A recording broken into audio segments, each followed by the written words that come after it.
Coach Chad Sims is one of the most respected high school basketball minds in the state of Utah.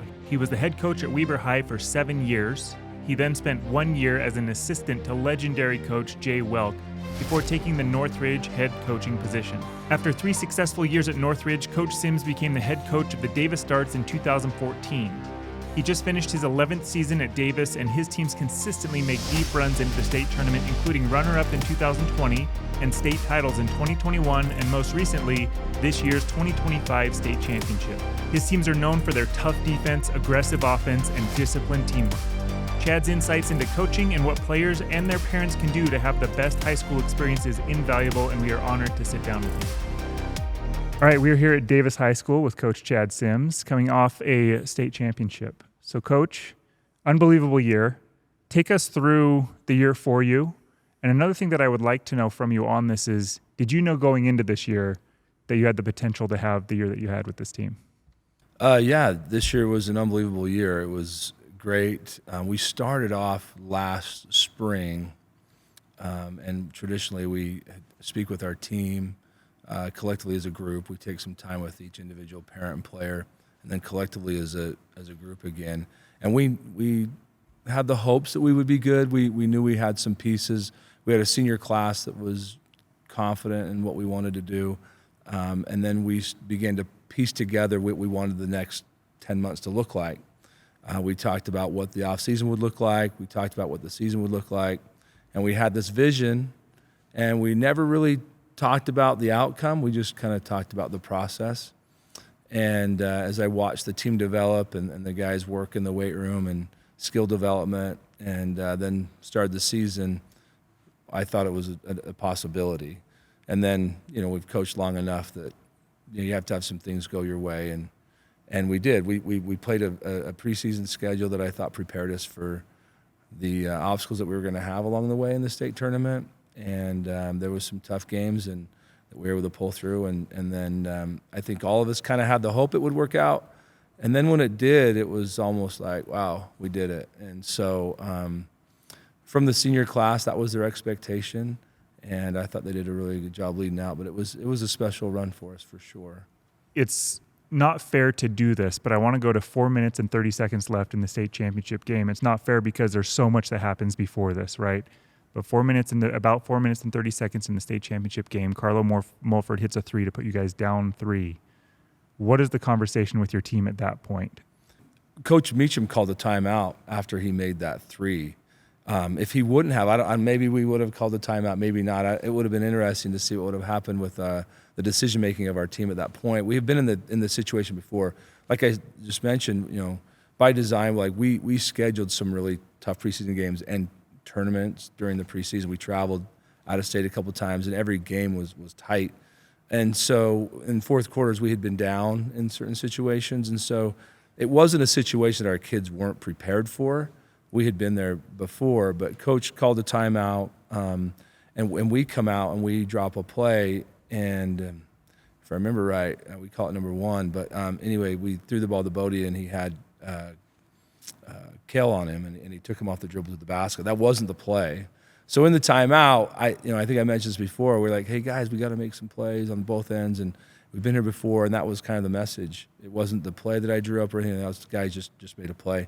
And then after that, we're still down by 1, and if I recall, Harriman had a couple possessions even after that. They had Coach Meacham done a great job, drew up a play for Carlo. He missed a shot. We turned it over. I think the Blanchard kid had a shot. So there was a couple of times it could have went either way. But in that timeout specifically, we had, again, scheduled opportunities throughout the season that would prepare us for that moment. And so it was just guys making plays at the end. You were obviously well tested at the state tournament. You had American Fork as your first game, double overtime. Yeah. Pretty good game. Followed up by Westlake, followed up by Layton, and then had number 1 Harriman against 1 versus 2. It was a pretty good tournament. Can you tell us some specific takeaways that you've had as not only being a student of the game, but of life? For me, like, I'm fully invested in this process of coaching. I love it. And the process of going through adversity, whether a coach or a team or a player, and then having the opportunity to bounce back. I mean, that's kind of what I think life's all about. I mean, that's what you do, right? You go, you prepare, you go to battle, you get tested. Sometimes it works, sometimes it doesn't, and then you regroup and you do it over and over and over again. Like Kobe Bryant said, there's no such thing as failure. Like you just learn along the way. And for sports, it's the way that I'm able to learn and grow. And if I can pass that on to my players with life lessons, and they can deal with adversity along the way and be able to handle something later in life, like, yeah, that's the deal for us. I love what you mentioned, going back to that game of you drew up a play and it didn't even go how you had drawn it up, right? And I think to your point of like life is that way. Life isn't scripted.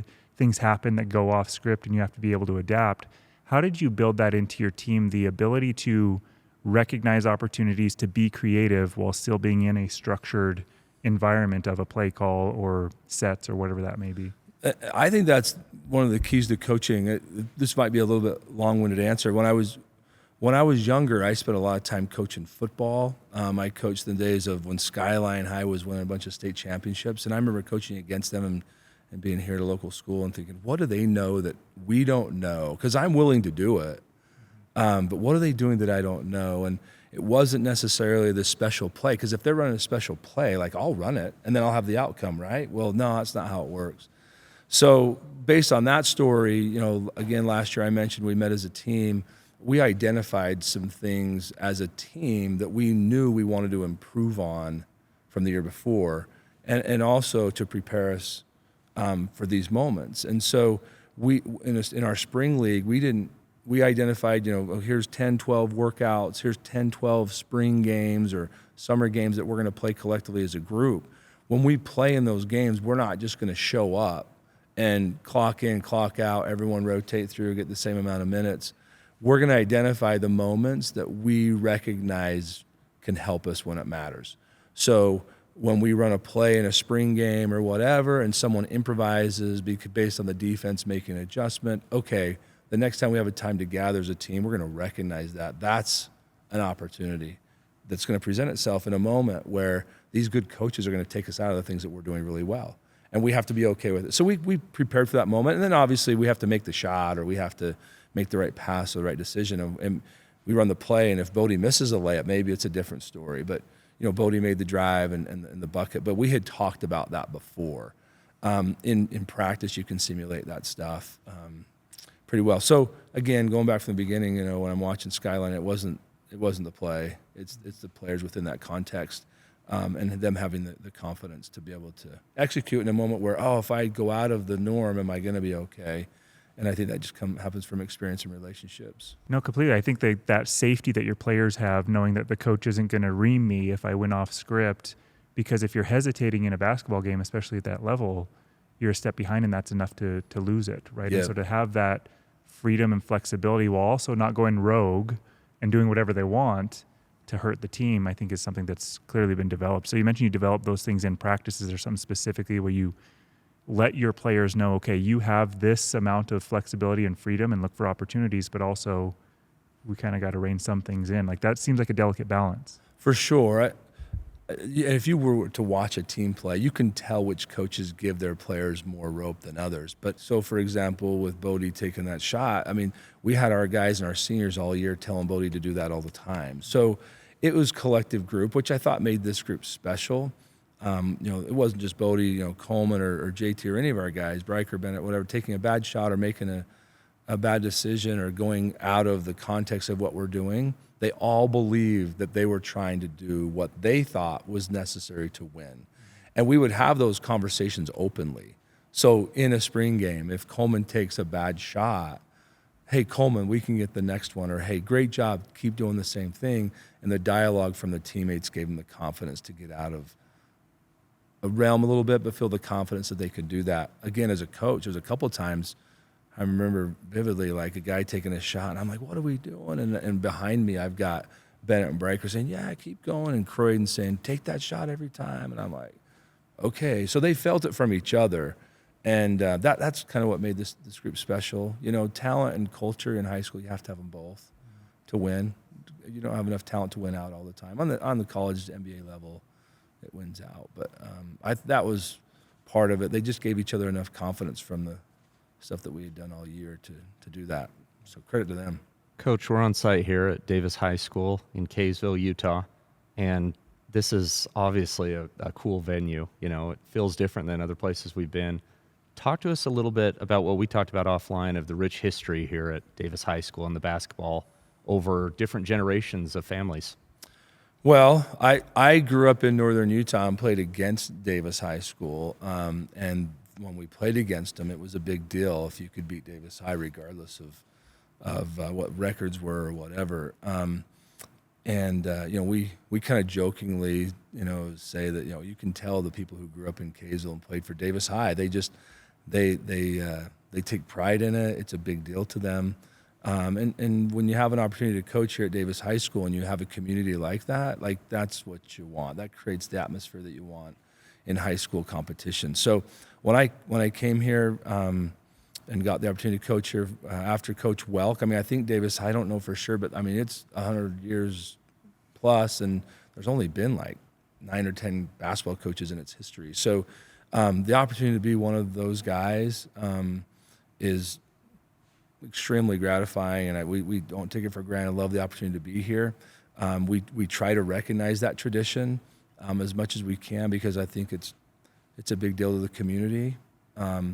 And then the expectations are high, which you want, right? You see banners all over the place. And Coach Welk told me when I came here, he's like, you can do great things in November and December and January, but they care what happens in February. So, there's been some years where we haven't won, got out of the first round or whatever, and that's what people remember here.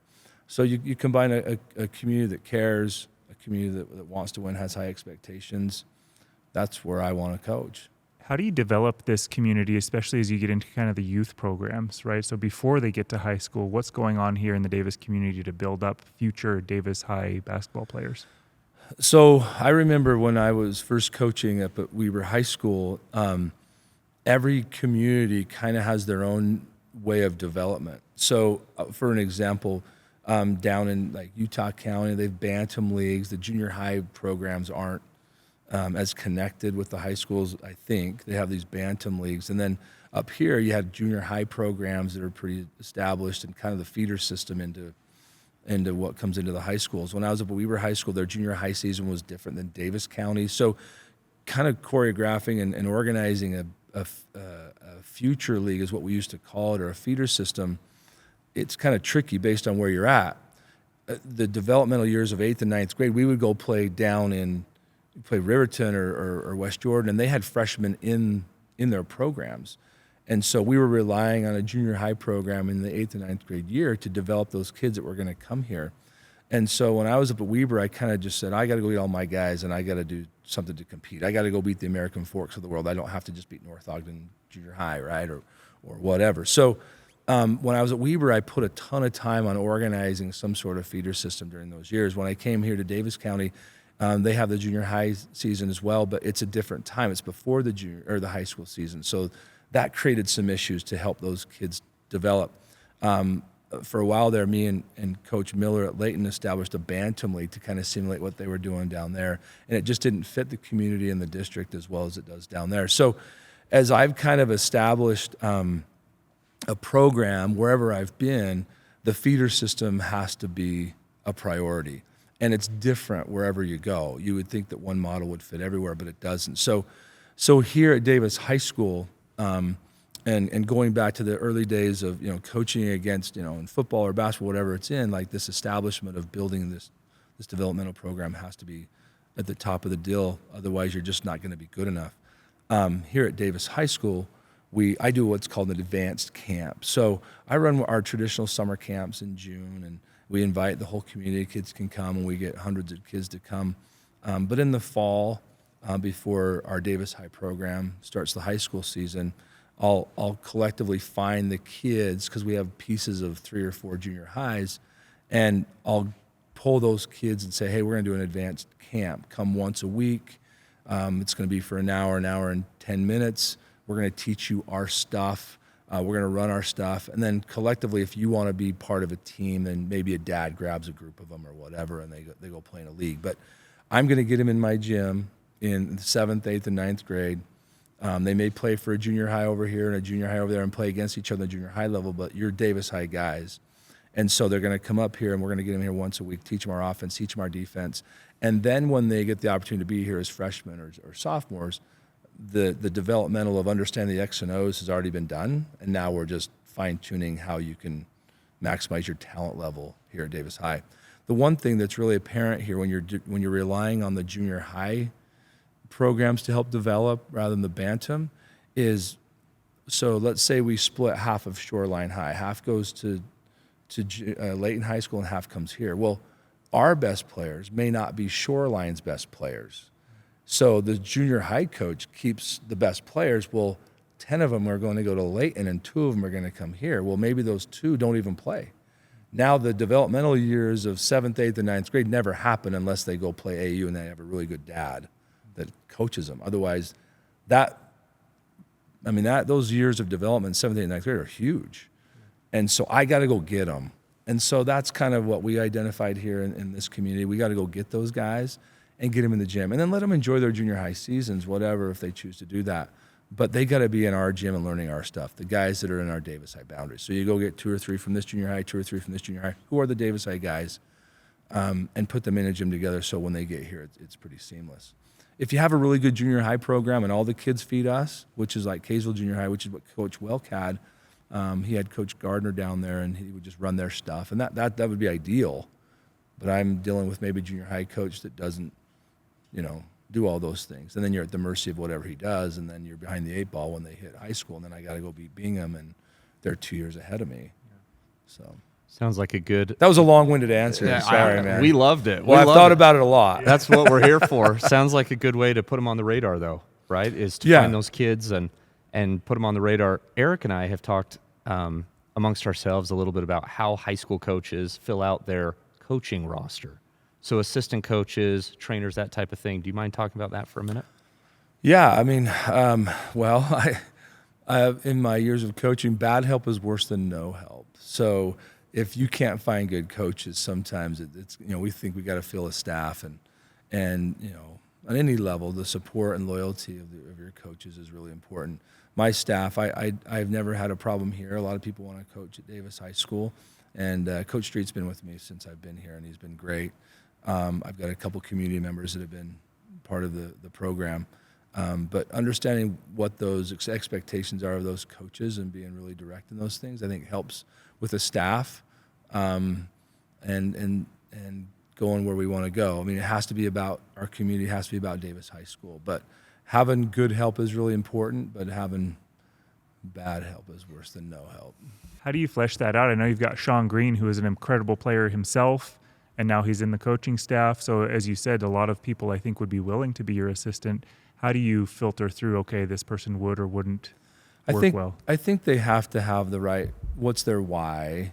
I think they have to, if they're doing it for the right reasons, people say, it's a give and take. We're both winners. Well, in public education, it's a lot of take.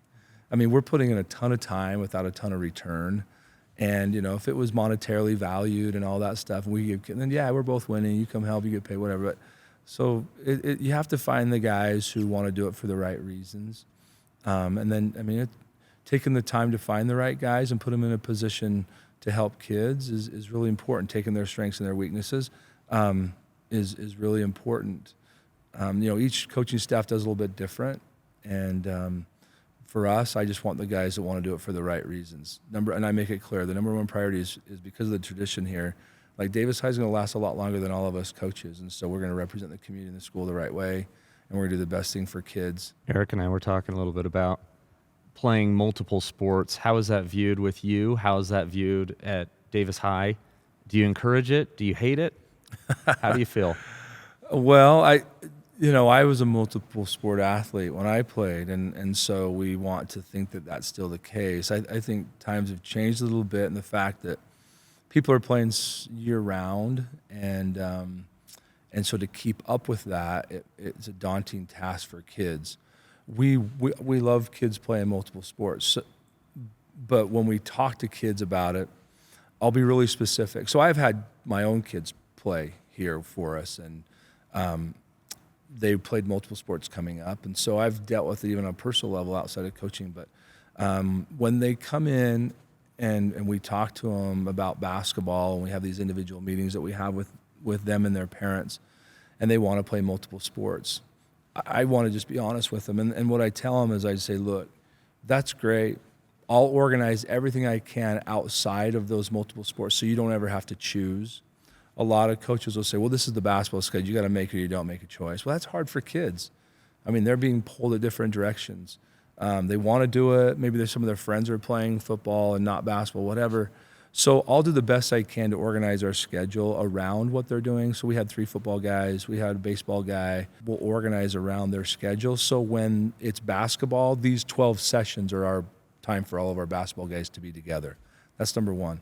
So organizing a schedule that helps them, I think, is a responsibility of a high school coach. The other thing is I think you need to be honest with them in the fact that, okay, look, this is what your daily life's going to look like.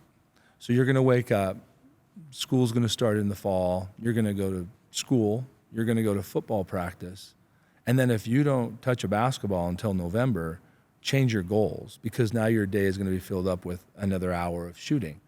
Then you're going to go home and do homework, and that's going to be your day for every day. So because of what everyone's doing in these multiple sports, they're putting in the time year-round because they're specializing in whatever. If you want to keep up, that's great, but your daily life looks like this.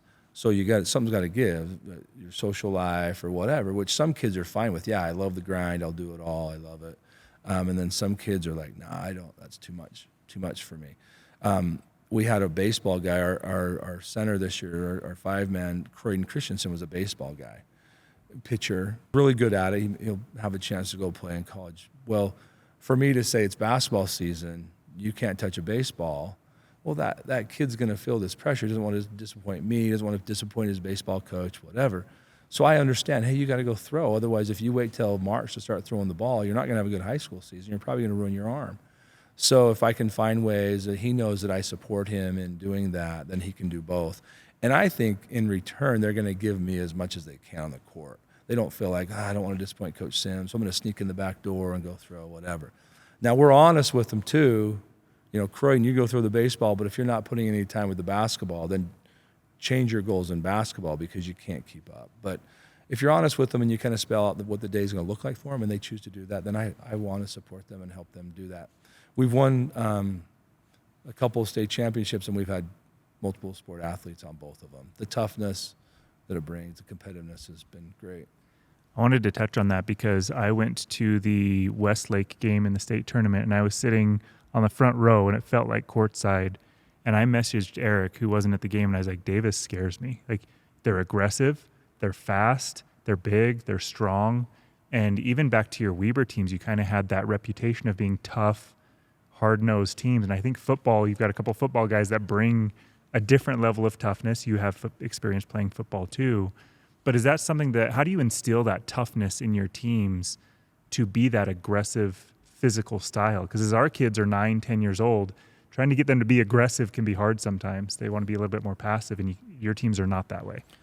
Well, first of all, having those football guys, and if I was to bring, the football guys in here and say you're a football guy, like, they would fight that.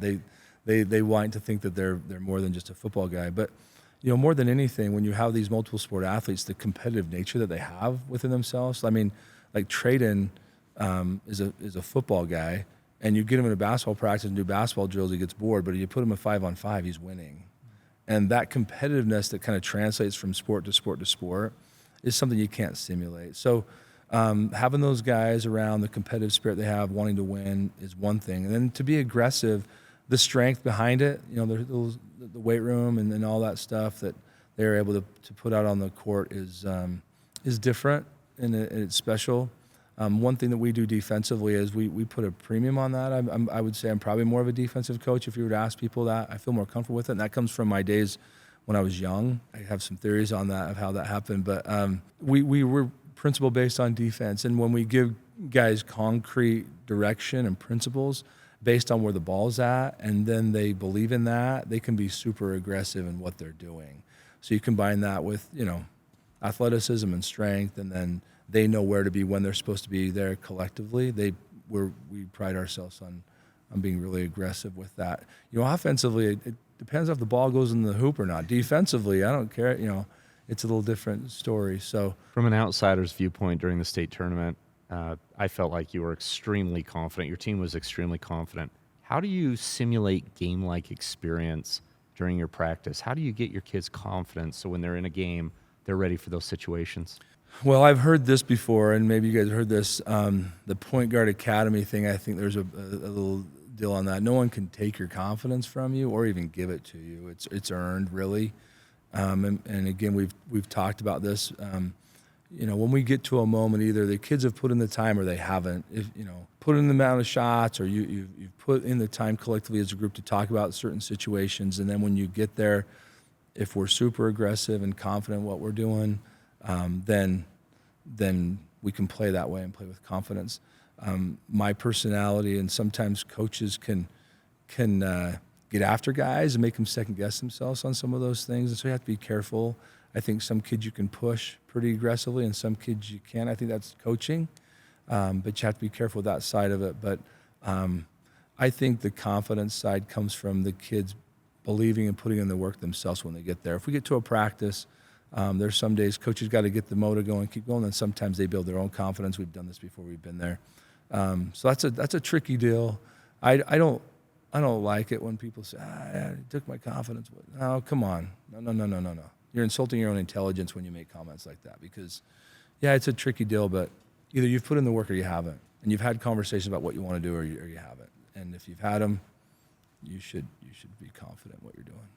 Can I just say that answer sounds a lot like similar words from one of the greatest golfers of all time, is Tiger Woods. That was an awesome answer.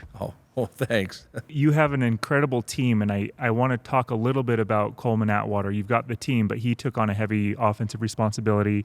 He scored a lot. He's a great player all around. How do you manage an offensive talent like that within the team, of making sure, okay, you want him to same thing, be aggressive, find those shots. He's averaging 20 points a game, while at the same time trying to avoid falling into the route of like, okay, we're just going to give it to Coleman and let it go. Yeah, Coleman is a very driven, perfectionist, works so hard, wants to be in control of his outcomes. He's very goal-oriented, great student.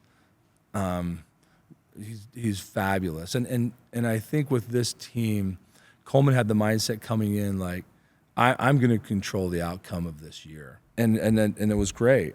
And then once he realized, like, oh, my teammates want the same thing as me, it was just kind of this transformation where he was just like, yeah, I can do it if I need to, but I know I got the guys that can do it with me. And once he got to that point, it was pretty easy for me. There was times when, you know, we wanted Coleman to take over and do some of those things. But then there was some times when he would give it up and pass, and he understood what his teammates were going to offer him. You know, one thing I'll say this, and it's easy to coach the guys who maybe aren't as talented but play really hard. Those are the easy guys to coach because they're always going to play hard for you. They'll always make the right play or whatever. But in the game of basketball, and I've realized this, and maybe some people will agree with this and some they won't, but it's hard to coach really good players. It's hard to coach the guys, and I'm not an NBA coach, whatever, but of the Michael Jordans or the Kobe Bryants or all the really good players or the Coleman Atwaters for us, because how much rope are you going to give them? You have to let them. For you to reach your potential as a team, you have to have a guy that's willing to put his neck on the line and be willing to take the shot when it matters. And if it means Coleman forces a couple of shots in a bad moment, we're going to have to be okay with that. If it's too much and it's affecting the team, then yeah, it's something where we have to recognize that and talk like, hey, that's not maybe the right shot. Film session. We're in a film session and we talked about staying in the 10% this year. And it's like, okay, we're going to stay in the 10% with our mindset. That's a bad shot. Well, let's not talk about the bad shot. Let's talk about the pass that could have been made, or it could have put us in a better situation based on this decision. And I think that went over well for the guys, so they could be in front of each other and not feel like, don't do this, don't do this, don't do this. It's more like, hey, let's look at the alternative.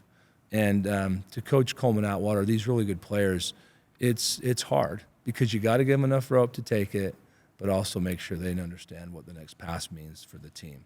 And it's not just Coleman, it's the other players on the team as well. So once Coleman figured out that everyone was on the same page as him, I think it was easy for me, and I think it was easier for me and for him to make the right basketball play at the right time.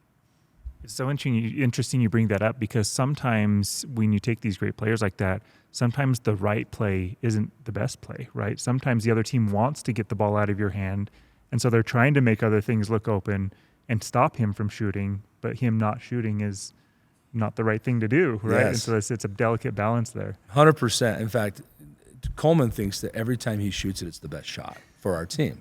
And that's the truth. And That's good so confidence. Yeah. And so, you know, that helps us. And then sometimes you're spot on. Like, it's like, okay, that's not a good shot, but it might be the best shot for our team at the time. And I think our group collectively, I mean, there's probably times that JT's like, Coleman, give me the ball, I'm wide open. But at the same time, JT's like, okay, Coleman's just trying to win. Like, we're recognizing that he's making these decisions because he's trying to help our team win.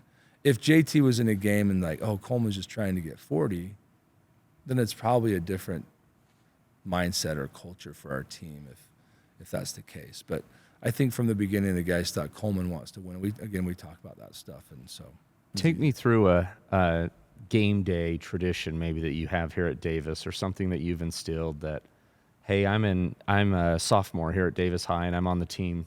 What are some of my expectations for the day? Well, we talked about, and every year is different. I think some groups, based on class schedules or bus schedules or whatever, some things are different. So we've kind of curtailed it to our group. We've had team lunches. We have walkthroughs. But with this year's group, we tried to keep the same routine when we went to tournaments and preseason stuff. Like, this is our routine. Sometimes you have basketball class the day of a game, and sometimes you don't. But we tried to keep the routine of a game day procedure. So, for example, on a game day, we're always going to have a walkthrough. So for our varsity group, we're going to have a walkthrough, whether it's during basketball class or after school. It's a 45-minute walkthrough, which kind of we re-emphasize what we're doing. If we have a basketball class, we may get up and down the floor a little bit. Not heavy, but we'll get up and down a little bit. So walkthroughs for sure. If it's a home game, sophomores and freshmen are part of that. If it's an away game, they're probably already gone for the away game. And then we ask our kids to be to the game. If the JV guys are there an hour before their game, the varsity guys are there an hour before their game. And then we will watch the game before us for maybe 20 minutes, but then we're always in the locker room 45 minutes before we're to play. The kids will go in the locker room, they'll get dressed, and then the dialogue is really important. And I have found as a coach, I want it to be player-driven, and some years the dialogue before the game isn't what it should be, and sometimes it is. And you have to coach that up a little bit. I think if you're directing all of that dialogue pregame and conversations, it's not genuine. It's not hitting where it should be. I remember back a while ago when I was coaching, I think I was maybe at Northridge, but maybe not. Maybe I was here at Davis. But we went to a Utah State team camp, and Stephen Ashworth was at Lone Peak, who's now at Creighton. And we were playing them, and before the game, I mean, it was like a 10-minute warm-up, but for the whole 10 minutes, Stephen Ashworth is talking about everything that they're going to do during the game. This is a summer game. It's June. And he's talking about how we're defending screens, how we're going to make the right pass, how we're going to break a guy down off the on-ball pick. I'm like, okay, we're in trouble. This guy is already talking about what's going to happen. And I use that example quite a bit with our guys, and I try to coach them up on it. Okay, this pregame, whatever, in the locker room, you're talking about all the appropriate things. We're going to green this guy. We're going to red this guy. We're going to make sure we push the basketball, clean rebounds, and get out. Love each other more than we hate them. I mean, just all of this stuff. And this year, our senior class was really, really good at that. Then 25 minutes before tip-off, they've had that 15, 20 minutes of getting dressed dialogue, and they're out here on the court in their regular warm-up. So that would be a day of a Davis High basketball player, and it worked really well this year. And anytime we got to the state tournament, anytime we got down to the end of the season, hey guys, we need an extra practice, Saturday practice, extra film session. They all said, no, routine. So we didn't do anything out of the norm. We started it in the preseason. It carried through the whole year. You've touched on communication so often here, and so even those dialogues with those players, and you want it to be player driven. Is that something where it's a proactive approach on your end to the captains of saying, "Hey, I would like you guys to lead this in the locker room," especially earlier in the season as we're trying to kind of getting into that stuff? Are you asking them to participate more, or is that something that they just kind of took on themselves and ran with it? No, we put communication at the top of one of the things here from my prayers, which we talked about before. I think it's the most important part of creating a team of where you want it to go. There's a lot of moving parts, but we start our communication, and you could talk to our guys. They call it kumbaya moments, whatever. But we talk about everything. And sometimes if I want to take a team a certain direction with communication, I'll talk to my captains about it. Hey, this is coming up today. Be prepared for it. I want to take our team to think about this. Be prepared for it. And so we start that from the springtime, and then as we get through the season, we hit the season, they're already there. They're prepped for it. Like, hey, you guys got this, right? Or I'll pull the seniors in. Hey, this is what I think you guys should be talking about today. We've prepped them for that moment when it presents itself. And some years the captains and seniors are better at it, and some they're not. But right now in our program, we just finished our season, and we take the month of March off, but not off as far as this is I think the most important time for you to develop what your team's going to be based on communication. I missed the mark so many times when I was young coach, just thinking everyone thought like I did, because I grew up in a sports home, and everyone thinks like I do, and they all just want to win, and no, farthest from the truth. And so I really, really try to over-communicate in these next 3 to 4 weeks. I don't want to play a game. I don't want to compete on the court until we've established some leadership, some expectations, so everyone knows where we're going. And it doesn't always work out perfect, but it gives you a chance, because if you don't, you have no chance. Everyone's guessing on what the objective is, and there's so many moving parts in high school basketball that it's hard to be successful unless you're willing to do it. Take me through this, because you've got a unique approach to the parent communication as well, and there's a lot of hard conversations that I think you have now, right, in March and leading up to the next season with the players coming up. So how do you handle those tough conversations with parents, and what does that look like for players, not just 1 through 5, but 6 through 8? Yeah, I could be here for probably another hour explaining this. I've learned this just from doing it the wrong way, really, is how I've kind of come up with my philosophy on how to communicate with players and parents. It's unique in the fact that it's high school. It's not college. We're not getting paid. It's a relationship. And so if I can have conversations to create an experience for the boys that are with us, that's the why of coaching. That's what we're trying to do. So, just a quick, brief overview of how we do it. And again, I've learned the hard way, and it doesn't solve all of our problems. But we'll talk with a group collectively about, after the season, for example, about, okay, what do we want to build on? What's good? What's bad? What are our our biggest obstacles? I mean, we talked last year at this time in the spring. Okay, we identify Harriman's going to be good. And we said this. Layton's going to be good. How are we going to handle these things? And so we bring everything out. We talk about some of the logistics of it. Okay, hey, we got this many seniors coming back. How is this going to work? And I talk with everybody. There's a whole group. We're in all the same room, and everyone's going to say, you have to say it in here. You can't say it out there. Like, we're the guys that matter. And so that builds a little bit of trust with the guys that we're willing to talk about those things and listen and get on the same page. And then from there, we meet with them individually, and this is where we bring their parents in individually. And I say, hey, look, you're player number 8. Traditionally, we go to 7 deep. If you want to do this, this is what it's going to look like. You're part of our group. We want you here. There's value there. But if you're going to do it, this is what it's going to look like. And I tell them with their parents. Sometimes the parents don't like it. I've had parents come at me.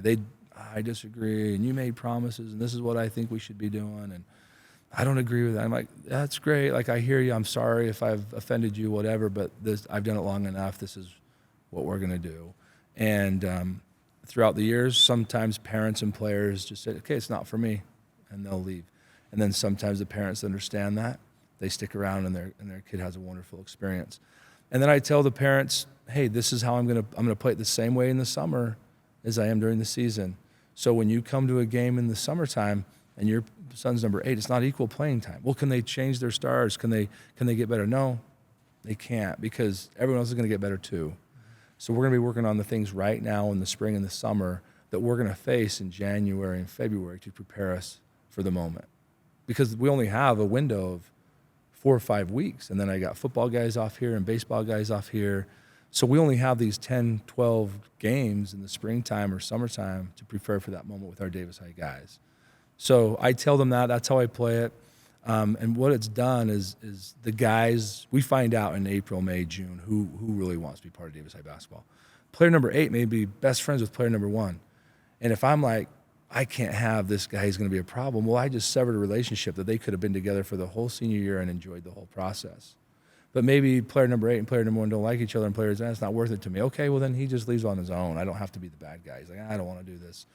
Last year at this time, we had 5 seniors, and one of my seniors was player 8. And I told him that, and by June, he's like, Coach, you know what, I don't think so. I'm a baseball guy. I'm going to put some time into it. So me and the player have a relationship still to this day. Hey, Coach, how you doing? Instead of, oh, Coach Sims is a jerk, or there's just a dynamic to it that has worked out really well for us. And sometimes we'll have 8 seniors, 9 seniors, sometimes we'll have 4, just based on what that player and parent are willing to do based on the program and the outline that I've given them. Sounds like amazing dialogue. I mean, truly, that's awesome, and to set up those expectations early on is amazing. I want to talk a little bit about the hostile environment of playing on the road and the state championship being held at the University of Utah. It was a hostile environment there as well. And yet, Davis rarely, if ever, looked flustered. Talk to me about how you prepare your team to play in those environments and be successful. I think it's really important that you put your guys in a position in the off season to simulate that as much as possible. Again, we talked about this. Breiker brought this up. Hey, we played the University of Utah team camp. We've been on this floor before. When we went in our Section 7 in June, we're down in Arizona playing. We've played in Boise in the springtime before. So we've traveled, been to some courts, and maybe not as hostile, but in some environments where we were used to that setting. And then when we went and traveled to Seattle and Arizona, similar situations. And so our guys set it out. Hey, we played on the floor before. The hostile environment of here against American Fork was just as bad as it was at the University of Utah. Oh, yeah. So when we got to the University of Utah, it was the guys felt comfortable. We had played the University the year before in a state tournament, and Coleman had played, and so they felt comfortable in that capacity. And so I think it was easier for them to deal with it. I want to talk a little bit about, like, if any coaches are watching, and you've kind of alluded this as we've been talking, but you had several years in Weber, and then you went Northridge, and now you're here at Davis with an assistant year in between there.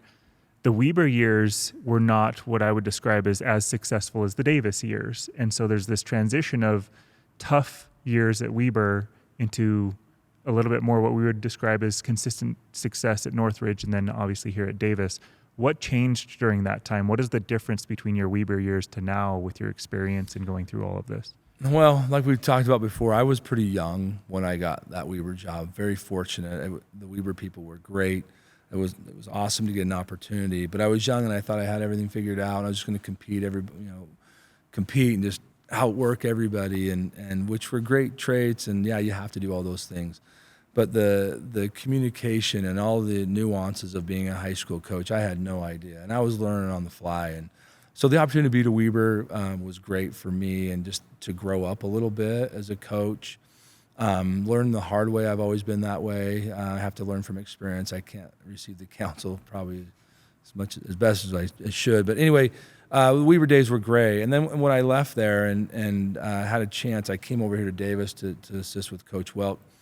Learning from a great coach in a program that had been established, I started making some of those connections. Like, okay, it's a big deal to have some communication. It's a big deal how you carry yourself and how you communicate, and all that stuff became very apparent. And then Coach Welk helped me and told me, hey, go be a head coach. You can try it again. And then very fortunate for the people at Northridge High School to give me an opportunity over there. And I mentioned with you guys, my wife and I sat down and just said, we got to redefine what success is for us as a coach. And so I kind of became someone I didn't want to be at Weber. And then through my transformation process of just recognizing what success was for us was a really kind of a big turning point for me. Instead of, I can't win every game, I can't control every situation, but I can control how I communicate with people, and I can control what type of an experience these kids are going to have if I'm willing to do some of these hard things, like have conversations and simulate Jay Welk and some of these guys that I learned from for years. So once I kind of made that decision, the basketball stuff, the X and O's, I had it, and then I just kind of combined that with redefining what winning was for me as a coach, and the programs that I was going to be in charge of, and we started winning pretty quickly at Northridge, and it kind of validated some of those things that my wife and I talked about learning from these other coaches. And so when I left Weber too, which is probably something I just became this sponge of just I gotta figure this out. I'd have conversations with multiple coaches around the state, and Scott Briggs and Galley and all these old guys, and Jeff Emery and Dan Lunt and all those guys were Matt Barnes. I still call them, hey, what do you think about this? And so just kind of ate all that stuff up, redefined what success was for me, and then started this process of creating an experience for these high school kids, and we started seeing some success. You're generous enough to sit out here with us because we don't have the aspirations to be a head coach, but we love learning from coaches. And so as you were reaching out, trying to learn from other coaches as well, it sounds like there were several that were willing to meet with you. Were there any that were a little bit more tight? And you don't have to mention names. So like they didn't want to share their secret sauce, or they didn't want to share their ideas to a potential competitor? I'll say this. Coach Welk told me this one time. When you're losing to coaches, they're a lot more willing to help you. So I was losing when I was young. So I'd reach out to these coaches. Yeah, they were really willing to, because we were losing, and they would, so they were nice. But no, I don't know if I ever made a phone call and had any coach say, "Hey, kick rocks." I had established enough of a relationship with the guys I was playing, and if I reached out and had a question, the coaches that I reached out to were very helpful. And it wasn't, it was more just like, hey, what do you think about when your basketball period is? I mean, that's how I got down to the detail. When do you guys practice? Like, what's your bantam system like? What do you do on the defense in this situation? And really dug into a lot of those things, and every coach that I reached out to was really, really helpful. Coach, I have very little exciting things that happen in my life, is what I've come to decide. And I'm not going to lie, I'm a little disappointed we don't have the Big Dog State Championship trophy here with us. Where is that hardware as we speak? Is it already in the trophy case? No, I think it's in the coach's office still. It's still in there. I wanted to ask you, if we were to ask your players or your staff, do you have any coachisms, things that they would say, oh, Coach Sims definitely says this, or he instilled this in me? Any coachisms you want to share with us? So at the banquet the last couple of years, the players have given us a T-shirt with all of our coachism on the back of it. So there's some out there. I don't know what they would say. I don't know. Stay in front, beating a dead horse. Land of milk and honey. I mean, there's all sorts of stuff.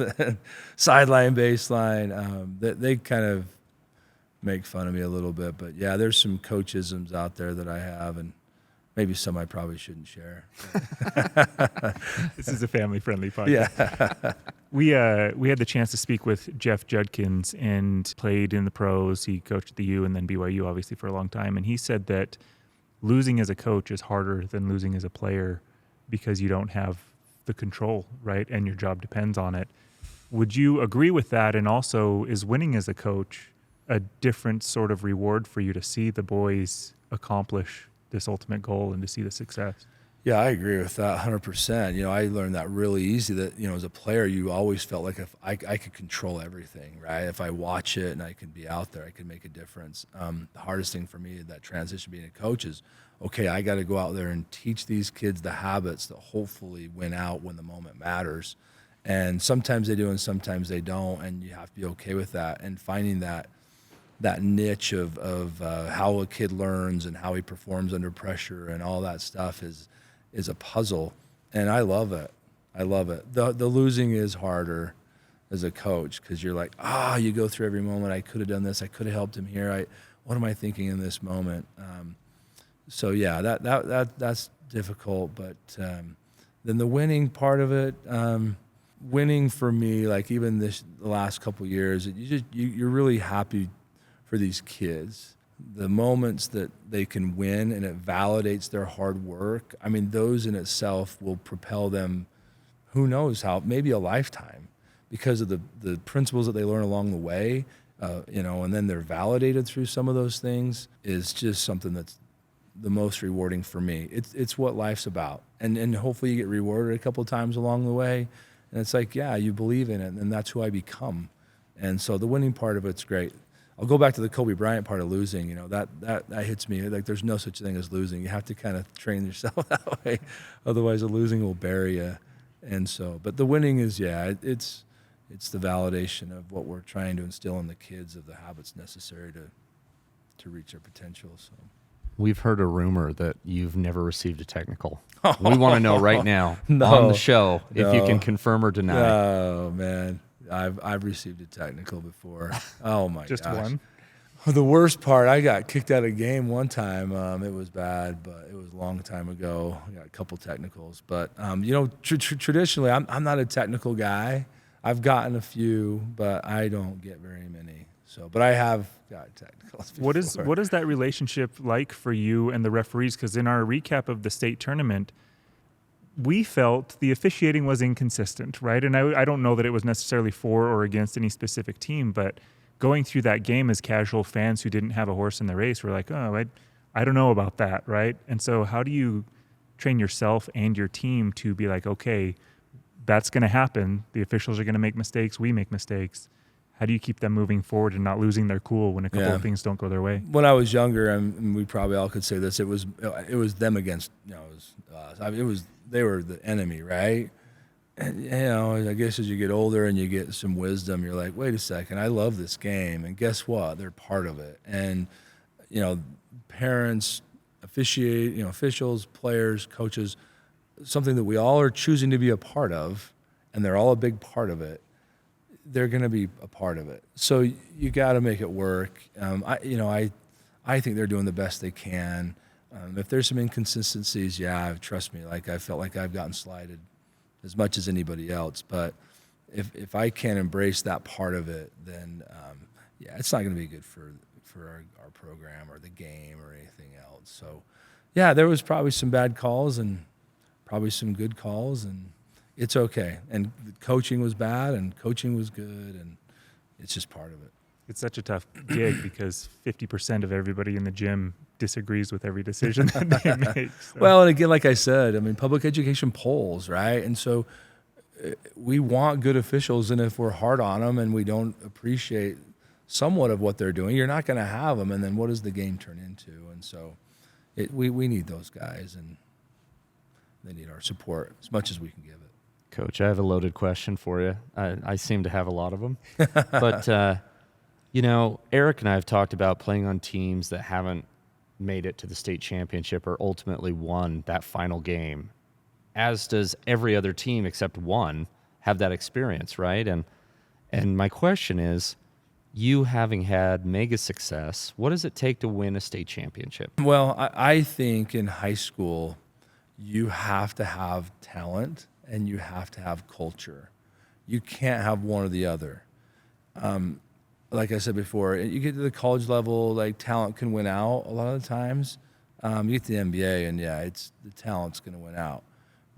Just the bodies and they're just at another level. In high school, you don't have to have height.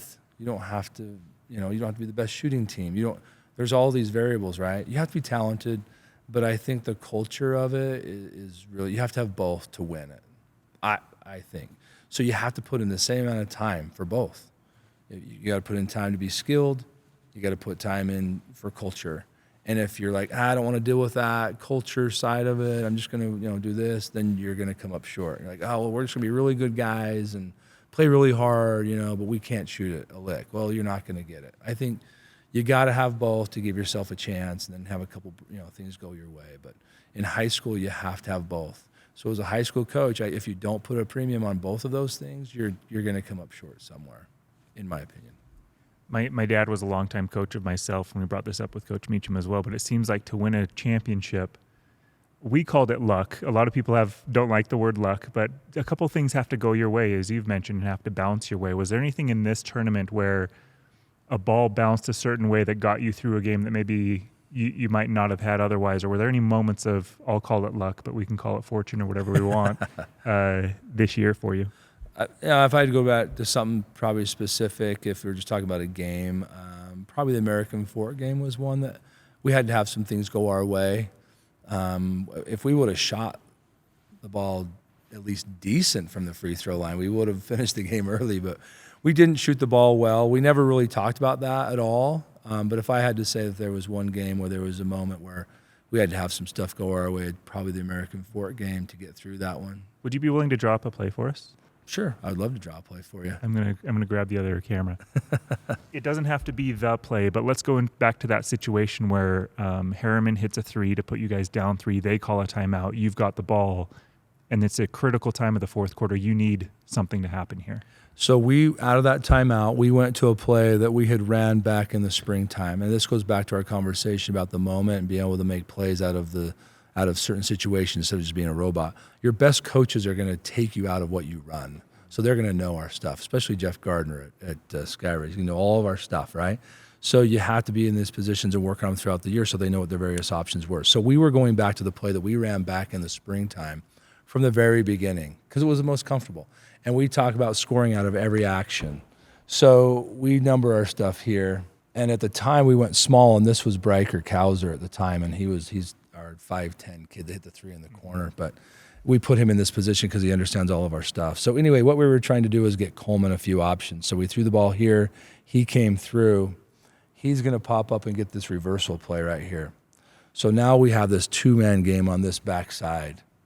And what we usually try to do, and this is Traden Bessinger and Coleman here, and they've done a really good job reading it. So he sets this pin down to try to get Coleman a shot, number one, or a curl and replace, just some sort of an option here. In fact, was it the Layton game, they overplayed this play. Coleman backdoored, and Traden made a pass for a layup. Anyway, so this play here, we get a pin down here. Coleman gets a catch here. Traden back cuts instead of flare screen here, or a flex screen here for Bodie. And then we got our man Bryker coming down to set a double screen with Traden for our point guard to get the ball back up here on the top. And then we run a Spain action out of that. A lot of lines there, right? Now, to clean that up, what happened in the play is we threw the ball to Bodie right there. Kale came out and guarded him tight. JT was trying to run through. Bryker came up, and Bodie just took a baseline because they're hugging here and they're hugging here. And Bodie felt confident enough to take it because we had been in those situations from last spring. Did you get all those lines? It's a great play. So what I do is when I draw this stuff for my kids, we'll do scouting reports. I'll just draw these lines. I'll use different colors, but I'll leave the lines on there. And then you look at the kids, and they're like, okay, he lost me after like the first cut. So part of our, the process of kids learning and growing is I like to do this. And we gauge our kids. Like if we do this with a sophomore group and they're looking at me like, okay, they're not ready, right? Because you have to be able to see it here and put it out here. And it's a skill. Some people think, chemistry class is hard. Try doing that with some kids, right? Well, and I love that every step of the way there's still opportunities to attack, right? You had mentioned that earlier in the season there was a play where they're overplaying and he hits a backdoor cut. Well, there are things happening after that could still come along. There are things that happened before that are still looking along with Bodie taking that drive. So to be aware enough, smart enough to know, okay, here's the next step, but also aware enough to know, hey, we've got an opening before what's coming. I think a part of coaching kids and stuff with X's and O's, as we talked about this, every action's to score. So if you're running a play just to run a play in the shot clock era, spots, whatever, the flex cut or whatever, kids aren't looking at the rim, and you're going to get down the end of the shot clock, you're going to get pinched in there, and then someone's going to take some random shot. So when you start running X and O stuff, like you have to create every action to score. Now, if a kid's getting out of his lane and he's just doing his own thing, going rogue, then okay, hey, run the play, like, you know. But if they think every action is to score and make the right decision, then they're in a moment where it presents itself. Bodie's willing to make a play when it matters. And you have to coach that in the off season, though. Like if you're just showing up to some random spring game and run up and down and 5-out motion, you're not really working on anything that's going to help you when the season matters. Within context, make them make a decision in a spring game in this rather than just running some 5-out motion, because it'll translate when it matters. Will you do a baseline out of bounds play for us? This baseline out of play I've ran since the beginning, since I was really, really early, and it still works. And I bet if you had Coach Miller, Coach Walkenhurst, or Coach Mullaney, they could draw it up too, because they've seen it 100 times over. But this play works quite a bit. So we have our point guard take it out, but it doesn't matter where you put your pieces. But we go screen, dummy run, and he sets a screen right there, and he's coming on this backside. And you wouldn't believe how many times we get that shot right there. Now the thing is, within that context of how simple that is, we'll take shots out of that based on how the defense is guarding us. So because a lot of people know that we throw that, they'll sit their defense on this backside, and they'll just not even really guard this guy because we never throw it to him. And then in a region game or a state tournament game, we'll put Coleman right there, and we'll say, okay, set a real screen. And then guess what happens? Coleman is wide open right there for a shot. So we'll use that base out of bounds play, and then we've got options based on how the defense is playing us. That's awesome. Anyway, that's not too tricky. Eric and I, we coached Bantam this year with our sons, and anyways, there was a time or two. It's funny you were saying you just start drawing on the dry erase board, and there's lines everywhere, and just you see these big eyes looking at you like, what did he just draw? I promise you, we were preparing our kids. We were preparing them for the moment where you're going 100 miles an hour, because they looked at us like, mainly me, 30 seconds wasn't long enough to explain what the heck you just drew on the board. Yeah, you see that a lot. Coach Sims, we sincerely appreciate the time that you're spending here with us, the willingness to share these things. Do you have any parting words for, let's say there's an 8th grader who is coming into the Davis program? What words of encouragement, what words of advice would you give to a player who wants to play in your program? Well, I would just and their parents. Yeah, I would just encourage kids to run their own race. I use this story with our guys. I'm a big Duke fan, and you got Shane Battier and you got Elton Brand, and I don't know if you know that story, but they both went to Duke at the same time, both high school Americans, whatever. Well, Elton Brand goes number 2 pick after his freshman year or whatever, and Shane Battier stuck at Duke for 4 years. And if Shane Battier would have got hung up on the race that Elton Brand was running, then Shane Battier never would have got what he wanted. He stayed the course, Defensive Player of the Year, National Championship, and played the NBA as well. It's really hard, and it's easier said than done. But these kids come into 8th grade, and they're young. They're 14. They're still growing. They're still young, and they see social media, and they want to run the race that the guys are running on whatever comp team. And instead of just stay in your lane, control the things you can control, work on your skill, get involved in the Bantam leagues, get in front of these high school coaches, run your own race, and you'll get what you want in the end.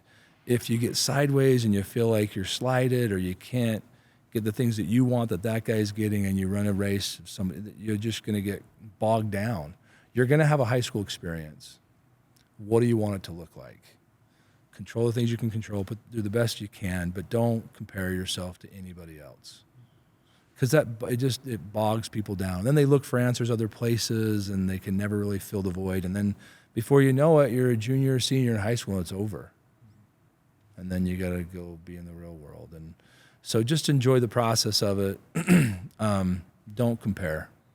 Run your own race. That's what I would say would be the best. I love that. And I love Tom Brady, switching sports, football. You've mentioned you're a football guy too, but Tom Brady's splitting minutes or reps, let's call it, at Michigan.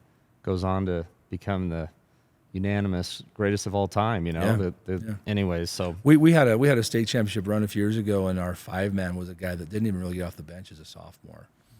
And if he would have been hung up on how many minutes he was getting compared to this guy or that guy or other places, it's like, I play at Davis High School and I enjoy it and I'm going to do the best I can. I feel like I should be playing. He stuck with it. By the time he's a senior, he's starting in a state championship game with his buddies. And that's, it's not the norm all the time, but it's an example of just enjoy the process of getting through it and enjoy your high school experience. We have kids playing in college that didn't even start here. So college. Yeah, you're going to have an opportunity to play college, but just enjoy the race that you're in right now and don't compare yourself to anybody else. You may or may not know this, but you already have fans out there online that have submitted questions to us to ask you. So anyways, this is from one of our followers, and being that Davis is such a good team this year and in most years too, is there a mercy rule in your mind? Meaning if you're beating a team by so much in a region game, state game, kind of walk us through the process of, hey, I better call off the dogs a little bit. Or maybe you don't. You like that they're, playing tough. It's a good question. I've been on both sides of it. So I've been on the side where I'm getting destroyed. And this is multiple sports. So I coached football for a long time. I coached basketball for a long time. So whatever sport I've been on both sides of it. I've been on the side of getting my butt kicked. And I'm looking over there like, what are you guys doing? And I've been on the side of the other one. And instead of trying to figure out that game, I just decided I'm in charge of our team and our guys. I want to take into consideration of what's going on the court. We don't want to, do anything disrespectful to anybody or any player or whatever. But if it's best for my team to keep my players into this point, I'm going to do that based on what we want to do with our program, with respect to everybody else. But I try not to pay too much attention to getting my butt kicked or kicking anybody else's butt or whatever. Again, I've been on both sides. And if I was to walk over there to coach and say, I'm getting my butt kicked and say, what are you guys doing? Well, then my focus is in the wrong place. Be a better coach. Prepare your kids a little bit better for the situation. That's kind of my mindset, and I hope people would give me the same. So there's no intent on, hey, we're going to beat this team by this many points or whatever, but I want to do what's best for our program and the situation, and so those are how we make our decisions. If I've offended anybody along the way, I apologize, but I've gotten my butt kicked a lot, and it's not that coach's fault to take care of my program and to make me feel good about the day. Coach, again, thank you for your time here, and I can't wait to get this out to everybody, not only in your program, but any youth, parents that see this, because I think there's just gold in here if they listen and they apply it to their lives. So thank you for being the man that you are, for being the coach that you are, and for the person that you are in the community. I think that it's fantastic, and what a great gift that Davis has having you as their head coach. So thank you. Well, thank you. I appreciate the opportunity to be with you guys, and anything we can do for the high school sports is great. So I really appreciate you guys. You guys do a really good job. It's been great. Thank you. Super impressed with just the culture up here and you. This is awesome. Well, thanks. Yeah. Appreciate it.